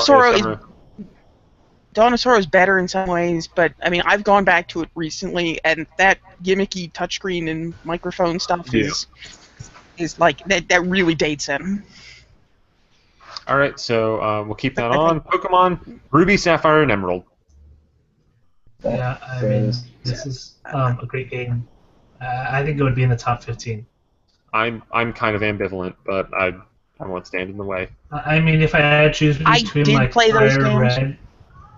Red and Leaf Green and that series, I would choose Fire Red and Leaf Green. Oh yeah. I agree with you there. Like to me, I liked Ruby and Sapphire, but to me, it's my least favorite of the Pokemon games that I've played. Like I think pretty much every other one that I've played is just better in at least some respects, and to me, I would at least Fire Red and Leaf Green were similar games, but I just felt like they executed it better. I would agree with that. I mean, it's not my favorite in the series, but I know when I'm thinking of a top 15 list, I think it would I won't say have to, but I would put it in there. But if I had to choose between one, it would be Leaf Green and Fire Red. I don't think I can name 15 better games on the Game Boy Advance, like without including the Pokemon games. I don't think I could make a top 15 list of Game Boy Advance games. I feel like I mean, I think my pick from this would be Fire Red, Leaf Green, because I think they're probably, I don't know, the Heart Gold, Soul Silver remakes are really good, but I think Fire Red, Leaf Green are superb remakes of those original games. I don't know. I think they stand alone from the original games. They're better. Do we have to only pick one or the other one? Better. No. Can we have both? Yeah, we can have both. Unlike Advance Wars, I think there might be room for both on the list, but I think we're gonna have to kick something else out. Yeah. Final Fantasy VI Advance. I absolutely adore this game. I think it's probably the best version of this game. Yes. But I don't know. It's kind of a vanilla remake. It has updated localization. Unless I don't. Remake of a fantastic game. On my list, I did not include a single game that was basically just a port. So like I did not include any of the Final Fantasy Advance games. I didn't include any of the Mario Advance games because I had already played those games on systems before, and I felt like they were just as good on the SNES or whatever as they were on the Game Boy Advance. So I didn't put any of those on there because I knew that this would be the argument. Like, you're like, well, it's good, but how is it better than the version that came before? Yeah. All right. I'm. Final Fantasy VI added 4 new espers, new spells and equipment, and a bonus dungeon. Ooh. And with that, even though I actually put Final Fantasy VI Advance on this list, I'm taking it off. Everyone, Final Fantasy VI is like the best game ever. I think But it's it's just easily a port, top like, three, one of the whatever. top 3 RPGs ever made. I think if Yeah. I was Like- making a Super NES list, like, it's definitely a top 5 game there. But Yeah. if I'm making a Game Boy Advance list, I'm probably not going to do sports. Like if we were to do like a top like Wii or Wii U list, we're not going to include like virtual console games. Yeah. So straight ports are probably great for this list. I Yeah. wanna, well, I guess aside from the translation that they've fixed up, I guess it is a port. So Yeah. So the last 2 on this tier, Fire Emblem and Golden Sun: The Lost Age. it would be crazy if Fire Emblem is on this list. I think Sacred I Stones is the better game. I do too. Yeah, I have to say it's kind of like the Advance Wars argument for me. I would choose Sacred Stones over the original. I think in terms of gameplay, Sacred Stones is better. I kind of like the characters in the first one more, so it's kind of like a toss-up. I don't know who I would pick. What I would pick. I think the argument. I would prefer the first Fire Emblem. I guess just because that's the first one I played. Well, it's the first one that everybody played here, I assume. So, that's a tough one. I think we can leave it on there for now and kind of, because I think that with Advance Wars and the Fire Emblem games, I think both entries on the platform are very good, and I think it would be a shame to just be like, well, we think that the second one is better than the first, so screw the first one, because I think there's a chance that both could wind up on the list. Yeah. Can we just put them together, like with Ruby and Sapphire and Emerald? Because, like, I mean, just put like the Fire Emblem games. Would we put Super Mario Brothers 1 and 3 All-Stars and World. together? No, but those are very different games, though. Like Fire Emblem and Sacred Stones, they're not that different. Like, I mean, the which one's stories better? are completely different. There's completely different characters. There's completely different maps. I guess Donkey Kong I guess I'm Country and just Donkey thinking Kong Country gameplay, 2 are basically the same game, right? Yeah. Yeah. But Although I would argument- actually hear an argument for Golden Sun and Golden Sun: The Lost Age just being the same damn game because they are. Are you sure No, they're I not feel- the same No, game? no, they're not. Because in one of them, you're the good guys, and then in the other one, That is true. you're also the good guys, but you were the bad guys in the other game. Okay. Yeah. But that's the only difference. No, I prefer the first Golden Sun. I Yeah, also I never prefer- finished the second one. the second one because the world is bigger, you have a bigger party, and it does that flip thing where you are the other side of the story. Yeah, that is very novel. So I Yeah. think that kind of trumps the first one for me. I'm sure they both won't make the list. I love them, but I would pick 2 over 1 just because it's such a direct sequel that it kind of includes 1. But if you only include 1, then that's like, well, fuck the sequel. For me, it's like I prefer the first one, but it's more for like nostalgic reasons because the first one is the reason why I bought a Game Boy Advance. Yeah. Like I saw the preview for it in Nintendo Power, and it looked like a combination between like Final Fantasy VI and like Pokemon. Like on one hand, it was like a traditional RPG, like the SNES days, like Final Fantasy VI, but then it was also you were going around and collecting these little gem things, and like you could summon them in battle, and you used your magic outside of battle to solve puzzles, kind of like the HMs in Pokemon, but like more interesting than the HMs. So for me, like Golden Sun 1 was the reason why I got a Game Boy Advance. But yeah, I think you could. If I remove all nostalgia from this argument, you could probably just put Lost Age on there. They're not that All right, different. I will keep it on there, and we'll go to the next tier, which is Pokemon Fire Red Leaf Green, Zelda Minish Cap, Advance Wars, WarioWare, Final Fantasy Tactics Advance, Fire Emblem: The Sacred Stones, and The Legend of Zelda: Link to the Past, and Four Swords. I don't You think know you can what, cut those. For Link to the Past, I would argue that's kind of like that would fall into the category of like Final Fantasy VI, wouldn't it? Yeah. Well, did anyone here love Four Swords? Yeah, That's what I we're did. arguing for. Yeah, that's the only like separator from it being a port is the fact it was like Yeah. it introduced Four Swords to us. Yeah. And that and just to get that multiplayer bit in its own right. I mean, I played quite a lot of that with some people, and so that's kind of my memories of it is the Four Swords part, and obviously it being a nice port of Link to the Past. I'm not sure it's strong enough that on its own to bring it onto this list, but it was cool. That's brought it. Yeah, to I us. mean, like, Sure. Four Swords is super cool, but I don't know if it's cool enough to be top 15. Yeah. Especially since, I mean, wasn't it a lot more limited than the versions of it we've gotten since? Yeah. Like, it was more of a bonus mode instead of like a real like media experience Well, in that version. The Four Swords Anniversary Edition is pretty much what was in Link to the Past. Yeah, just you can do it over Okay, Wi-Fi. I wasn't sure. Do they sell that yet, or do they only put No, I it think for that was free only sometimes? free Nope. for a 6-month period. That's so Sorry, weird. I'm taking off Link to the Past. Fair enough.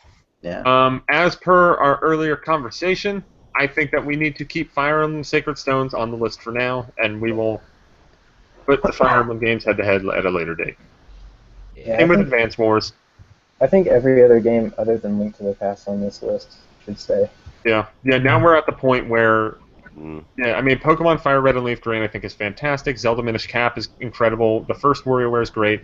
Final Fantasy Tactics Advance also great. I think Yes. all of these games have to stay. And our last four, which I think this is where we get to when we start getting to locks, things that are definitely going to be in this list. Because the last four that got, so we had 15 total. We had 15 people send in nominations. Mario and Luigi Superstar Saga had 13 of 15. Golden Sun and Metroid Fusion had 12 of 15 each, and Metroid Zero Mission had 11 of 15. Everybody else is 9 or below. Wait, do you want to put them in the chat? Sure. Because I wasn't listening. I'm sorry. Basically, I think that Mario and Luigi Superstar Saga, Golden Sun, Metroid Fusion, and Metroid Zero Mission should be on the final list. Well, we already said that we weren't doing ports, and Metroid Zero Mission, Zero Mission Metroid is a Zero ground Mission up is remake. is probably the best Metroid game ever made, and if you think it's just a remake, then you have clearly never played the game. It's the only maybe Metroid the I've most- never played. It's No, maybe the listen. most overhauled remake Nintendo's ever made. Yeah. It Let's- is almost a completely different game. Let's talk It's about the definitely- difference between ports and remakes. I'm kidding. Okay. It was a joke. But I never played it. I know a lot of people hate that Metroid Fusion was really story heavy, but I like that. I don't know if I think Zero it's a great Mission game. is that way. I like that it's kind of it goes in a different way than the other games. I think if you play something like Super Metroid or Zero Mission, Fusion is great, but it's also kind of a separate experience. Like whereas Zero Mission is basically Super Metroid again, which is fantastic and it does a great job of it. But Fusion tries to do its own thing, and I think it can be overly story heavy at times. But I think I really appreciate it trying to do something different. Who just wrote that? Fusion directly led to Other M, which is grounds for immediate disqualification. Damn it, Donald. Donald, come on, man. Fusion's really good. Yeah, no, it's fantastic. That was Donald. You can't do that I under just your own played name, through. man. Well, he's hosting the chat, or Yeah. he's hosting the call, so Yeah. that's why he is an NWR TV in our. So we have 23 games.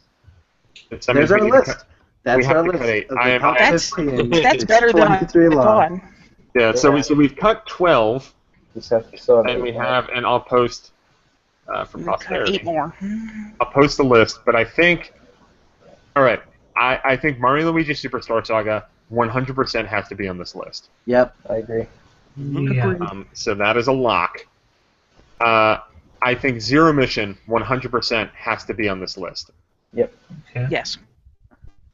So that's 2.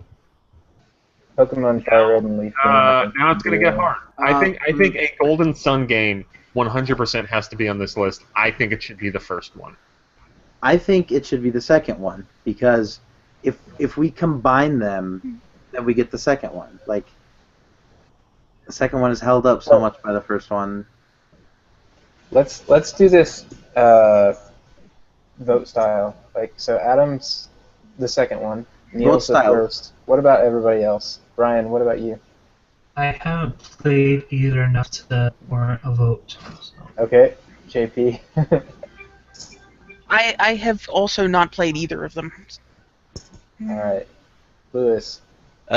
For me, at least in my thought process, it would be the first game, just because the second is, follows the story directly. So if I had to just nominate one to represent the both, I would suggest the first one. I'm probably gonna pick the first one too. Sorry, Adam. Donald, are you there? So it's 3-1. So that does not mean that the second one is off. It just means that the first one is a lock. Okay, that's fine. Yeah. Metroid Fusion, I think, should be on the list. I agree. It needs to be. One really thing in its favor that you didn't look at as much is like Nintendo went kind of port crazy on the Game Boy Advance, but that's one area where even early on, it's relatively early in the system's life, they went out there, they made something original that really, I think, stands up as one of the greats in that series, and it's a great series. That should be on the list. And it's the only time that I've ever felt scared as Samus, because she's a super badass, but then in Fusion I was like, ugh. The SAX is it's so well done as a villain in that game. Well, it's a shame that they went and totally taking it in the wrong story direction for Other M, because I think that the little bits of story that were in Fusion actually aren't that bad.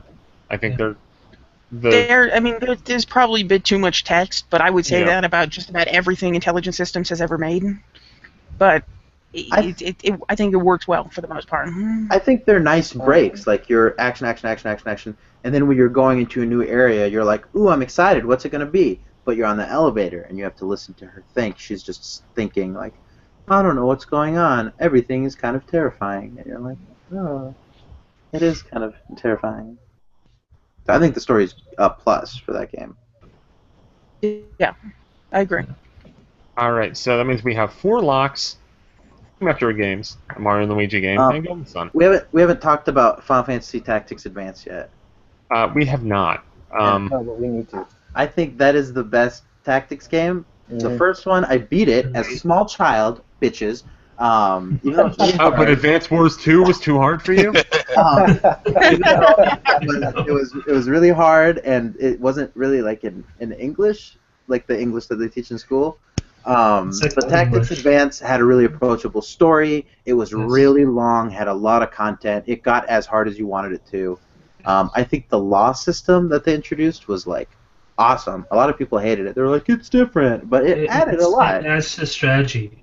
That's the best part about it. Fighting every battle the same, you're like, oh, this time we can't use swords. Like, what the fuck am I supposed to do? Like, you have to figure it out. Yeah. So I like that game. And I love that strategic element. Yeah. Like, to me, Tactics Advance should be a lock. Like, that's it's one of my favorite games on the system, so I would... over Pokemon. Say it's a lock. All right. Final Fantasy Tactics Advance is a lock. I haven't played much of it, but I don't feel like I don't have anything negative to say about it. I'm just neutral. The only thing about it is that it's very time-consuming. Yeah, I would understand why some people wouldn't play it, but I mean, if you're looking at the best tactics game, Final Fantasy Tactics game, I liked A2, but I would say this one is the most approachable. So I would go with that. All right. God, Zelda Minish Cap. I think it's a really good 2D Zelda game.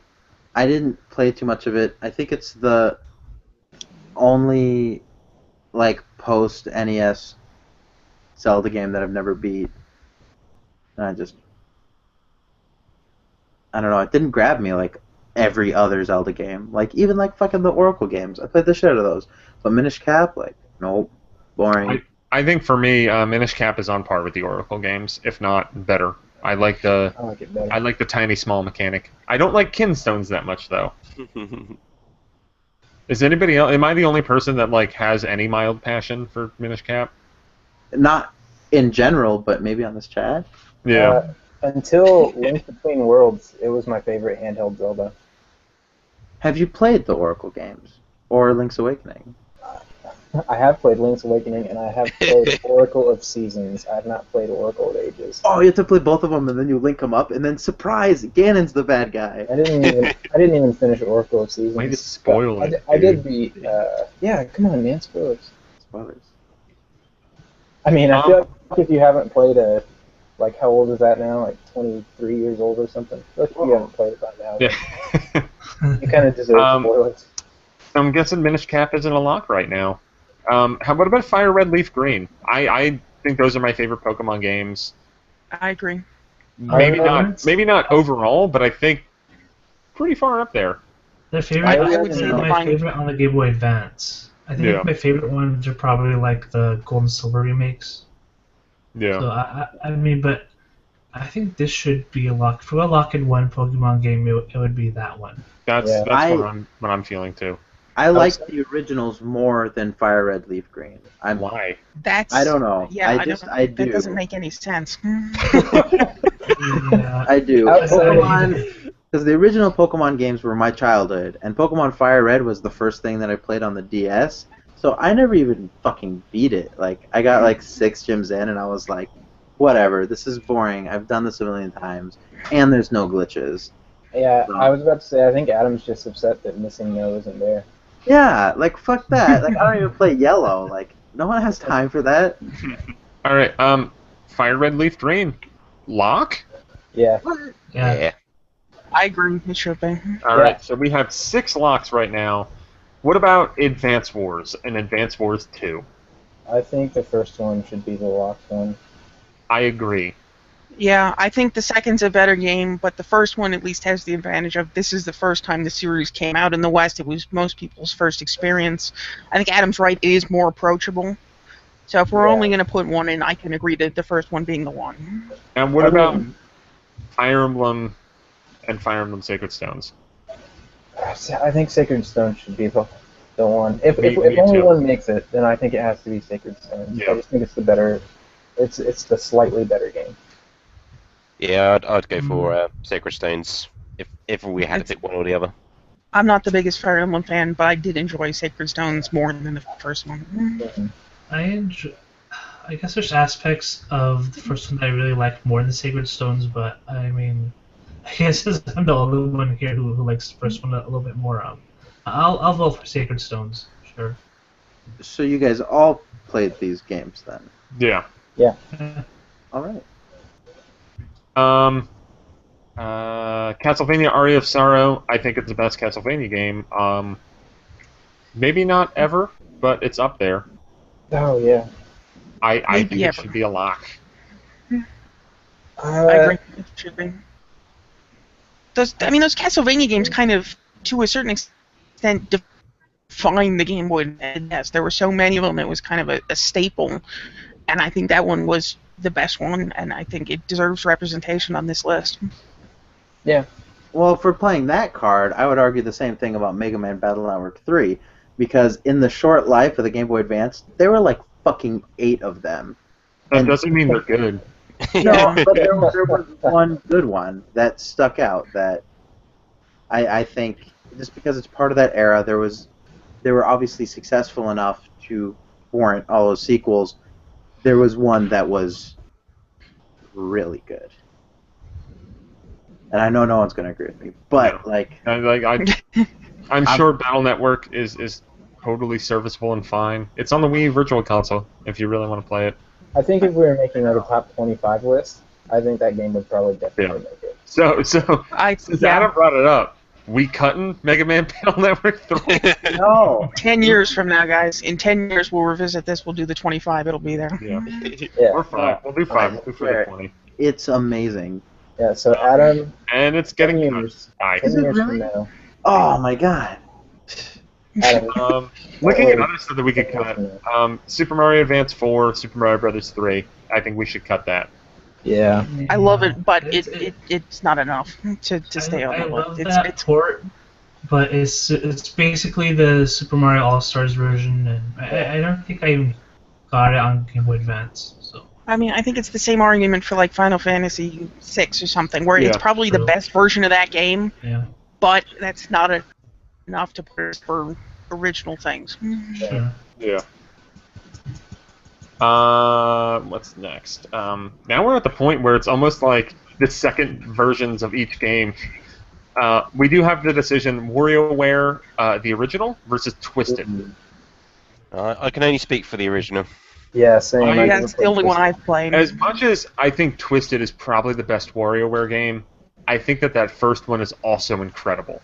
The first one is my favorite of the ones that I've played. I haven't played Twisted, but I've played most of the other ones, and I think the first one is just really so inventive. It did so many things you'd never seen before, and it was, it's just a great sense of humor about itself. I mean, I could go back to that any day now and pop in and play a couple of rounds of minigames and love it. I've replayed that first WarioWare game since it showed up on Wii U Virtual Console. Was also an ambassador game. I've probably since it showed up on as an ambassador game, I might have gone through and beaten it on Wii U or 3DS like at least once a year, and like I think that says a lot because it's just a fun game. Yeah.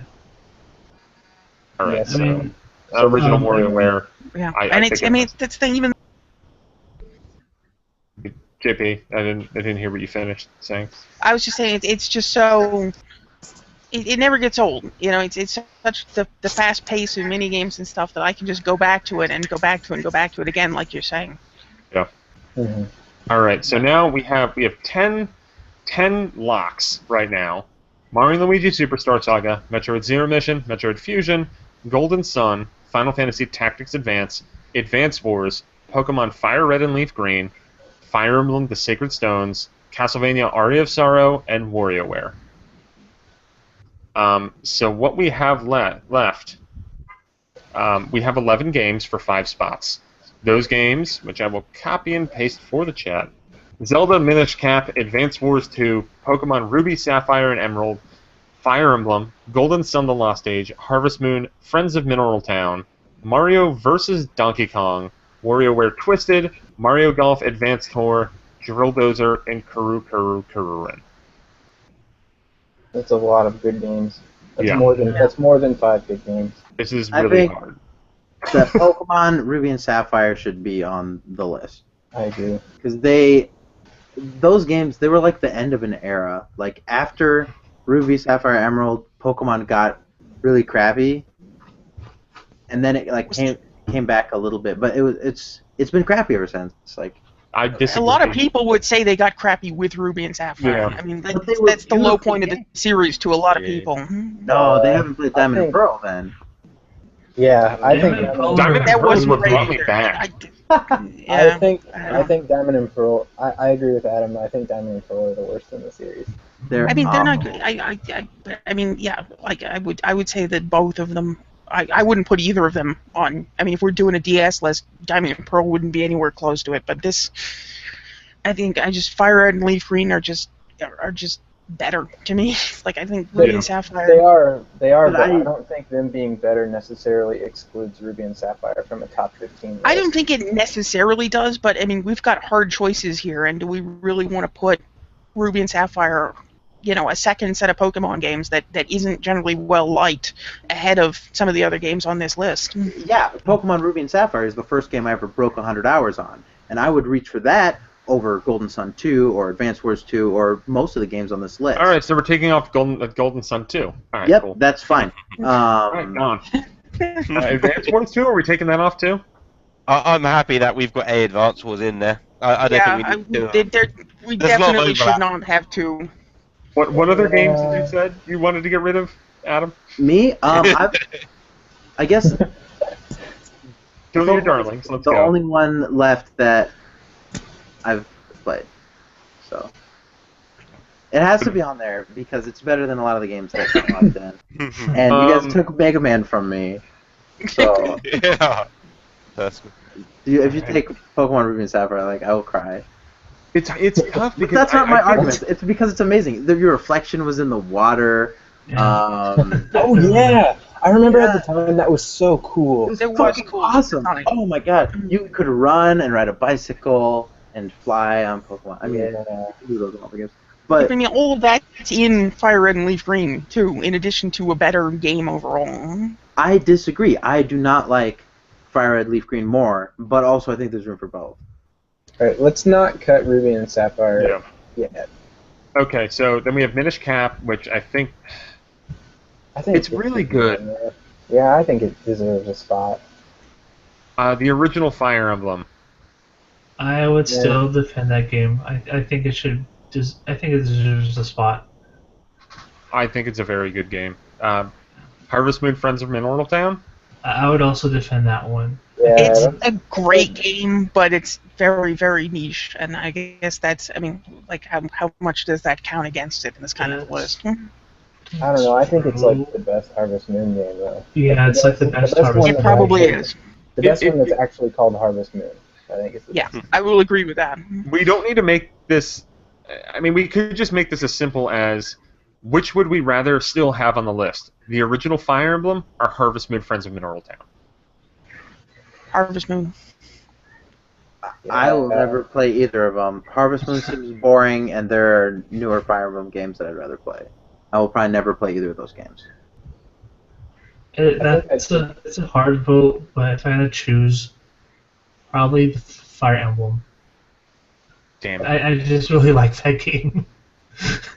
I think I would pick Harvest Moon. Just because there's not a better Harvest Moon game on the Game Boy Advance, but I do think there is a better Fire Emblem game. We have Yeah. someone in the chat yelling Fire Emblem. I agree with that guy. So I've not played that particular Harvest Moon. I have played others in the series and quite liked them. So I wouldn't be offended if someone wants to put Harvest Moon up there. But I can't really shout for that one itself. That's the thing. It's like I'm a massive fan of that series. I am just a huge Harvest Moon fan.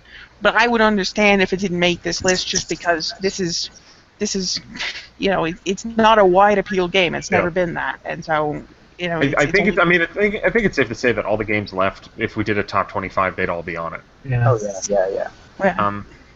And we'll leave both of those on, but I'd say Harvest Moon's on thin ice right now. Mario versus Donkey Kong.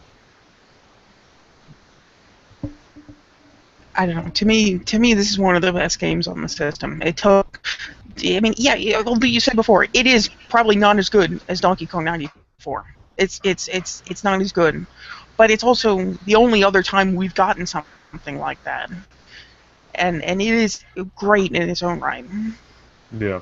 So what is that game? Is that like the minis again? No. The more No. It's No. like Donkey Kong Yeah. 94. It's like regular ass Donkey Kong. I mean, yeah, sort of, yes. Have you played the Donkey Kong for the Game Boy that they call Donkey Kong 94, which kind of expands upon the original Donkey Kong? It's got a lot more than that kind of stuff, but it kind of built on that formula to begin with. Okay, does this one It's a do lot more- anything really special, or is it just kind of Donkey Kong? Because I mean, I've played Donkey Kong.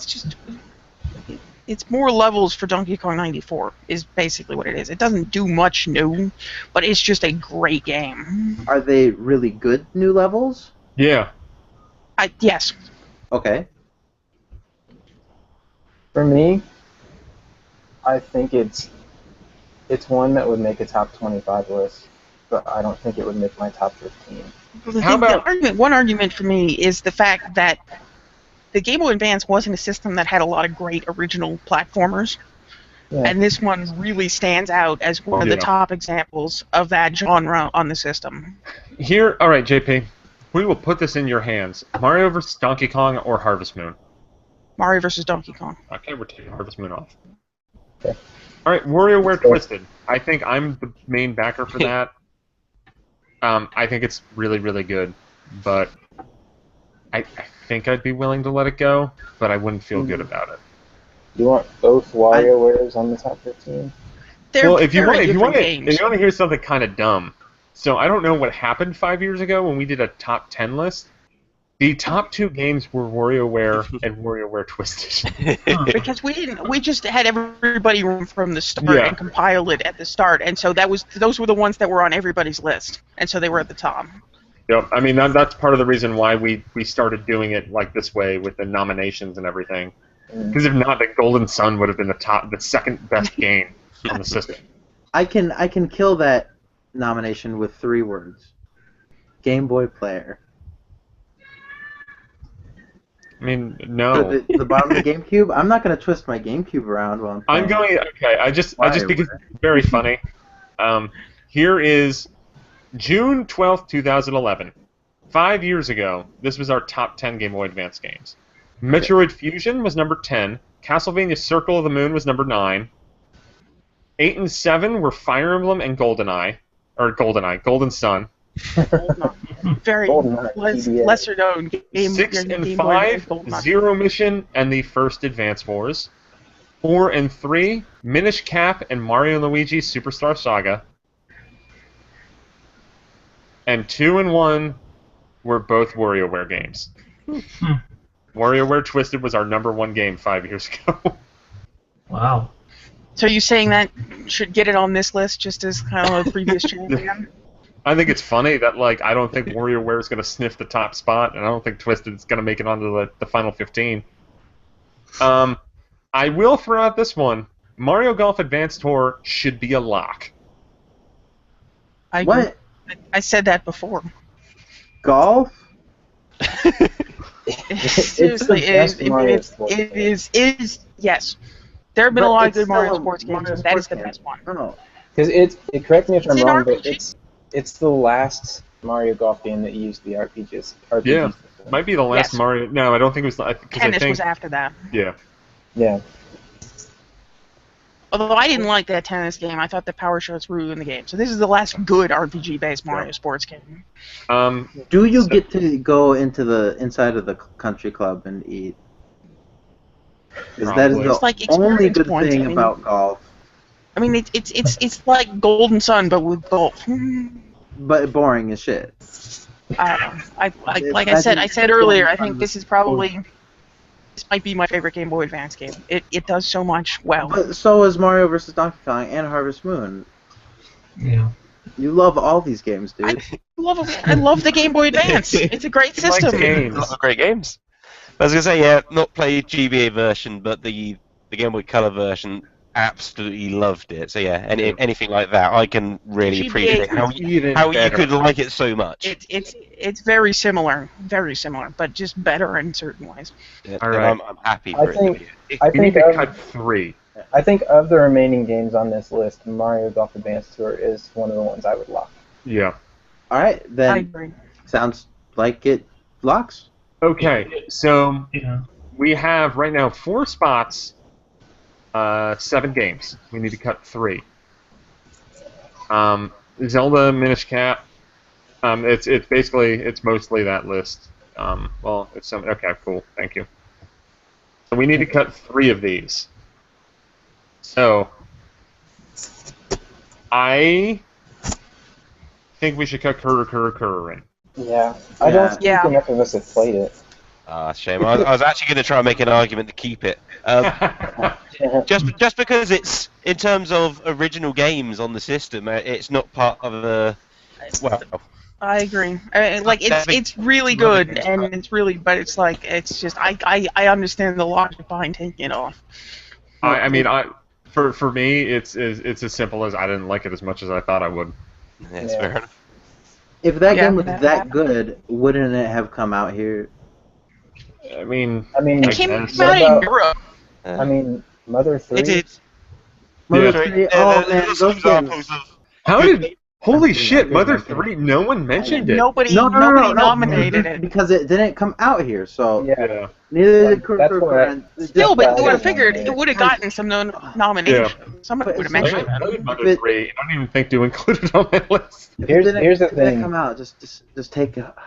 If Mother 3 had come out here... It would be my number 1. It would be my number 1 by far. Yeah. Okay, so we still need to cut 2 more. We haven't talked about Drill Dozer a lot. I think Drill Dozer is incredible. I It's really all like that game. It's an awesome I game. like that game, but not enough to like put it in a top It's- 15 list. Yeah, it's a top 25, but not top 15 Yeah. for me. Okay. Is it better than Mario vs. Donkey Kong? They're No, both like puzzle speed games, right? I don't think it's better than. I don't think there's a comparison to be made there, but I think They're that I like Mario pretty vs. Donkey different. Kong more. Okay. Same. Okay, how about let's go around the table.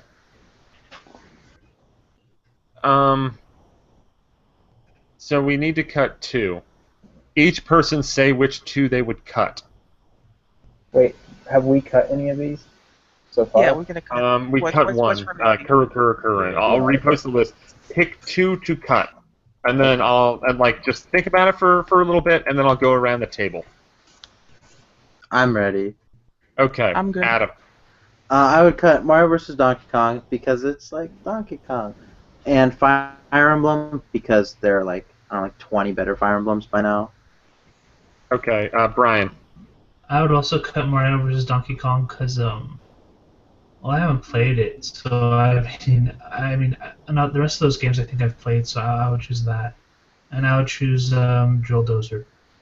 And actually, I'm going to amend this, and we'll go back to Adam and Brian. Pick 2 that you would cut and 2 that you want. The 2 that I want Pokemon.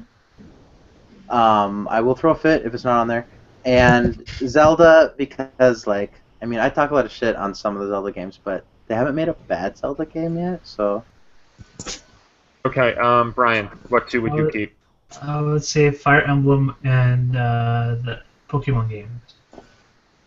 Okay, JP, 2 that you would kill. That I would kill. Yeah. I would say Pokemon and Fire Emblem, just because there are other games on the list, and I think it's better to have more variety. And what 2 would you heal?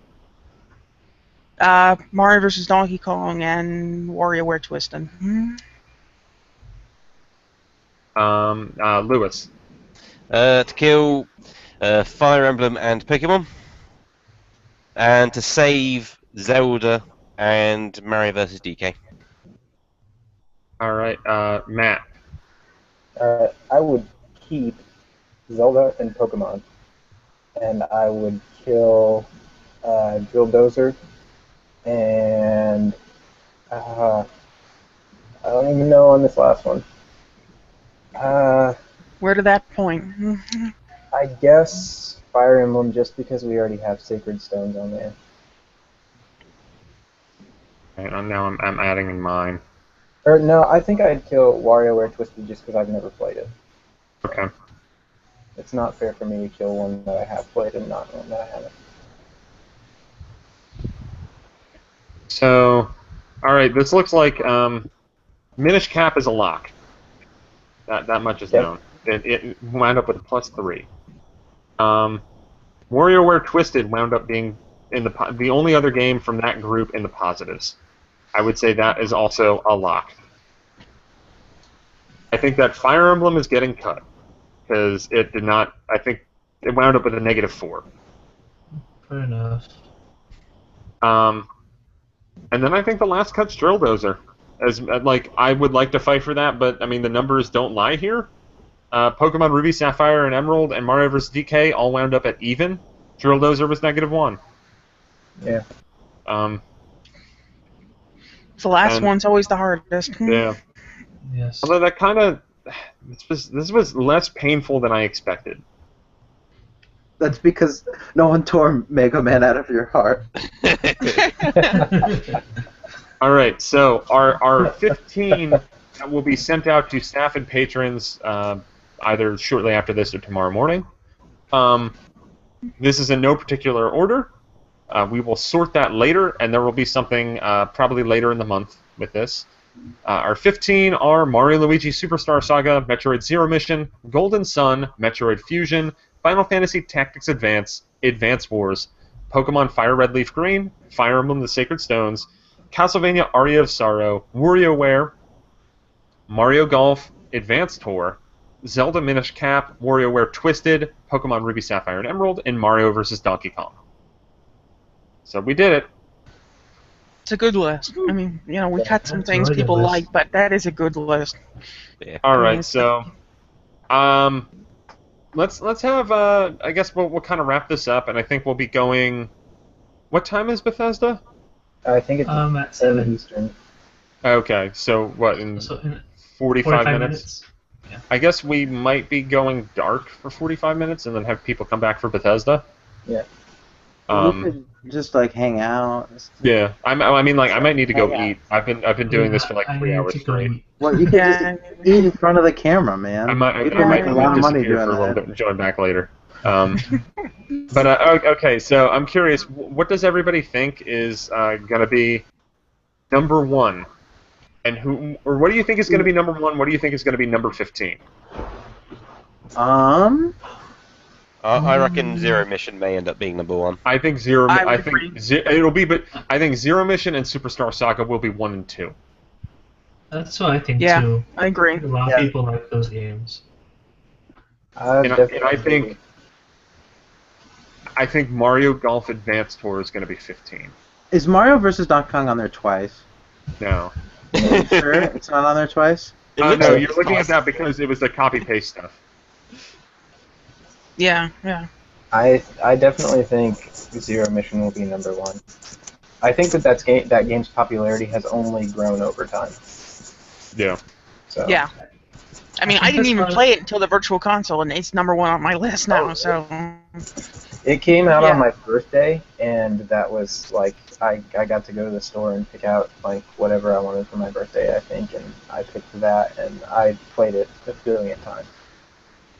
It's a great See, game. I never got it because I never beat Fusion until like after it had come out and been forgotten. So I was like, oh, there's a new Metroid game. Well, I'm still like stuck in Metroid Fusion, so and I didn't beat it until like 2014 or something. That was, once again, I didn't get it until I went on my my GameStop bender of buying all the cheap Game Boy Advance games when they were getting knocked out. But I just remember I got in Zero Mission. It took me a while to find a copy of it, and then I just played the shit out of it Yeah. and beat it in like a day. Yeah. And then started playing it again. Mhm. Like, that is a hell of a game. Yeah. Yeah, I think, like, for me, it's the one, I think it's the only game that most people would agree on to be, like, in a top 3. I think, like, a lot of people would be like, oh, Pokemon's top 3, but then there's a lot of people who are like, no, I hate the Game Boy Advance era Pokemon, or, like, whatever. I mean, especially since there's 2 different ones on there, people are going to have Yeah. differing opinions on the 2, and that might shuffle things up a bit. Yeah. Hey, Zelda Minish Cap is on here twice, though. No, No, I I think that it's the old same version issue. of the list. Yeah. Because they were the last few ones. Okay. Can you paste it again, maybe? One I think might finish, I don't know if quite at the bottom, but low on the list, Okay. is something like Drill Dozer, just not because it's bad, just because I don't know if Drill enough Dozer people didn't make it. played it. Oh, it didn't? Oh, Yeah. Again, I'm looking. Your list is like number 16. Yeah, the second list should make that less confusing. Yeah, okay, it's better now. I Copy feel like paste. last on the list will probably be one of the third-party games like Tactics Advance or Aria of Sorrow. Like, Yeah, just I because think- I I feel like, yeah, I mean, I think it's either go. And this is just, I guess it's just my own bias, but I think like Mario versus Donkey Kong and Mario Tennis are probably gonna be at the bottom because I mean, I've heard of those games, but I never really think of them as like the top Game Boy Advance games. So while I'm sure they'll get some votes, I don't know if they'll make it that high. I think they'll probably be at the bottom, honestly. Yeah. Well, I think that something like Mario Golf, what's likely to happen is it's going to be toward the bottom of a lot of people's lists, but it's going to be really high on enough people's lists that it won't finish at the bottom. Yeah. One of those, because I mean, like I think there are going to be enough people who have it really high to keep it from finishing right at the bottom. I know it's going to be near the top of mine. See, I think that people are going to be unhappy with their choices, and there's going to be a huge write-in campaign for Mega Man Battle Network 3. You gotta fucking play this game. I swear. Don't play any of the other ones. Just play this one. I swear. It's Donald the in the best one. chat just said what I was thinking, and that's the question is Stan Ferguson going to vote? He gave Mario Tennis Power Tour a 10 out of 10, and something awful destroyed him. pretty wonderful. Yeah, I have no idea how this list is gonna go because like Mario vs. Donkey Kong, like if I looked at that on the list, I'd be like, what the fuck is that? I don't give a fuck. But then like some of you guys are like, that's the best game ever. So it That's all pretty good, depends man. on like which games the people that vote have played. I think it's probably gonna be that's like part of it. like Yeah. which one sold the best. Like, oh, that's at the top of the list. Like, hey, I'm gonna hop off here until the Bethesda stream because I'm on that. I'm gonna hop off here and spend the next like half hour with my kids before they go to sleep. So I'll be back. Yeah, I think I'm gonna go eat some food. Yeah, I'm Yeah, gonna same go. here. Gonna go watch soccer. All right. Is pretty much everybody leaving, or? I don't know. I don't know what's going on, man. I'm just here. Oh, everyone! Here, I'll tell you about this. So, fans of connectivity may know that I have this prized possession that I just got. It's Curvy Barbie. Finally, I talked about her on connectivity I'm for a leaving. really long time. See you guys later. Here it is. So curvy. Bye, everybody. Lewis, thank you for joining us. Hey, no worries. First. Hi, I'll Shelby. see you guys later. Alright, I guess I'll leave as well. It's me and Curvy Barbie. I'll leave you with Kirby Bobby. Bye.